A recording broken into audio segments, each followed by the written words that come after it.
Hey guys, I'm going to do a quick video on teaching asynchronously online. It's a quick how-to video and I'll focus mainly on Hyperdocs. So you've got your Google Classroom set up. Now in an asynchronous environment you might have content that you're going to teach throughout a week with several mini deadlines on each day. So you're going to want to go on Google Classroom, and when you've created your Hyperdoc you can put it as an assignment, and you can also just put it on the stream like this. Super easy to do. You just add the hyperlink to it or get it from Google Drive. Same thing in the assignment, create, assignment, hyperlink, Google Drive. Now this is what a Hyperdoc might look like. This is what mine looks like. Now I have seen examples where teachers use lots more images, it's a lot more colourful, but I teach high school, so mine's pretty bread and butter. It's just white background, black text. Now what I have on my Hyperdoc is the lesson title. I also have lesson objectives and an essential question for the lesson. I do feel this is important, and you might see why at the end. Then what I've done is I've split my lesson to a similar structure as what any teacher would do in a classroom. You know, you're getting their attention, you're activating schema, recalling prior knowledge before you move on to instruction, a controlled practice, a final production, and then assessment and peer feedback, reflection, whatever. But I've just termed it a bit differently, and you might want to do the same. So down the side we have our parts of the lesson structure. I've got get your brain working. This is where, as I say, I'm activating schema, recalling prior knowledge. Now you'll see for each section of the lesson I have instructions. I also have a link. So here, if I was in a classroom, I might have a class discussion. Because I can't do that, I'm working online, I'm teaching online, and it's asynchronous, maybe not all the students are there at the same time. I still wanted to do this, so there are two platforms that you might want to use. The first is Padlet. This is pretty simple. I'm not actually a huge fan of it, to be honest, but it should take me here.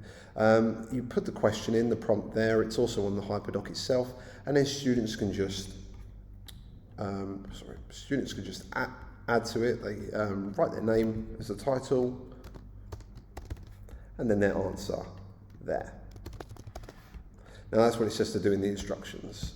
But if we look here, I've also put the instructions on the Hyperdoc, and this is what makes Hyperdocs really effective, is all the instructions and all the resources are in one place. They're not confusing, there's not 10 different hyperlinks on Google Classroom, there's not a long list of instructions that can be quite messy. We're trying to keep everything in one place. So we've got the question the students are supposed to answer here, it's got please write your name as the title and you're answering the description, and we also talk about commenting on what other people using sentence stems. So I've given all the instructions for that there. Now the other platform you might want to use is Flipgrid. The difference between Padlet and Flipgrid really is that Padlet is writing, but Flipgrid is speaking. So you can actually do mini presentations. You can have an oral discussion using webcams as well. They don't have to, where one student might post something and it's the job of other students to respond to each other's posts. So it's up to you how you feel, but if you're going to do a discussion, try Padlet, try Flipgrid. They're asynchronous and they work great for a discussion. Then I've moved on to instruction. Now many teachers are going to be using instructional videos. I'd really suggest making your own. If you are interested in making your own video, may I suggest something called Active Presenter. Now, this is what I use. This is what I'm actually making for this video.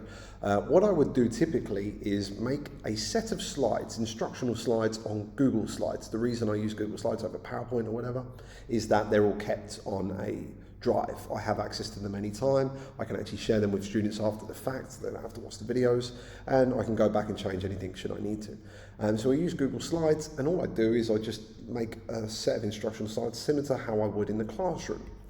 I use Active Presenter, I screen record, I can have the webcam as I have with this video. It's nice and simple. Now, I would suggest that many teachers use platforms such as EdPuzzle. The purpose of this is to hold students accountable. It's easy to give students instructional videos back. One, how do we know they're watching the videos? And two, how do we know they're understanding? Now, you'll see here that the one I've used, EdPuzzle, looks something like this. Now, down on the side, down the bottom here, these are actually questions. So when the students come to watch the video, they will actually get a set of questions come up. Let's have a look here. So they'll have questions come up down the side. Now, if you're interested in using EdPuzzle, go on it, create an account. It's so easy. You literally just search for a video. So I might do theme in literature, and I can find a bunch of videos there. Or I can use the ones I make, and I just put the URL of the video that I made there. Now, when you've got it, you just go through at the top, it'll ask you to put questions. If I just quickly show you on edit, I won't take too much time doing this. It's questions, I can go through and I can just add questions wherever I feel questions are needed to be added. Now you have the choice of multiple choice questions, you have open-ended questions. I've used a selection of all of them. You can even add notes. So at one section of the video, I might be like, oh, if you want to learn more, click this. It'll take you to another video, as I have done in this one. So that's how I would give instruction in an asynchronous lesson, to just hold students accountable and ensure that they understand so I can assess. The next thing is, this is something that pertains particularly to English and possibly not to other subjects, but I've got to read the story. But what I am going to talk about here is differentiating instruction. Now, this is one of the best things about teaching online.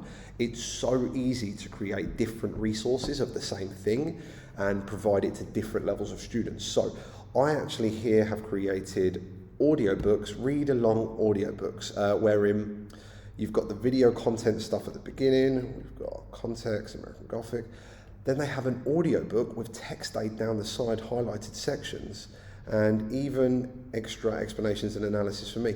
Now I encourage ELL students and low-level students to watch these videos.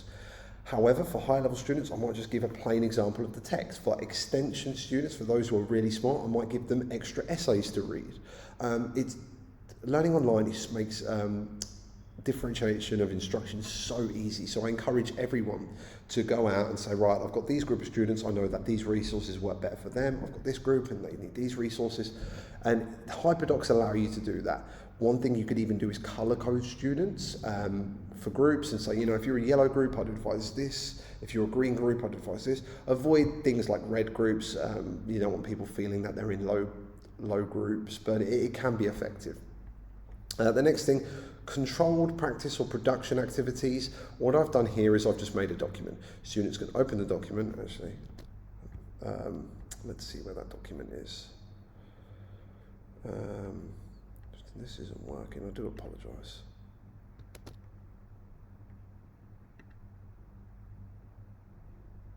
Okay, I do apologise about this. So they open the document, it looks something like this. They have task 1, task 2, my control practice and my production. And I've asked that they make a copy. So students, all they have to do is click File, make a copy. Now this is something you might have to explicitly teach depending on their age. I've also put here, make sure you assign this document to the assignment in Google Classroom. Again, there are extra helpful hyperlinks if they need it. But this is what the document looks like. So it tells the student, it gives the students here, this is what you're supposed to do.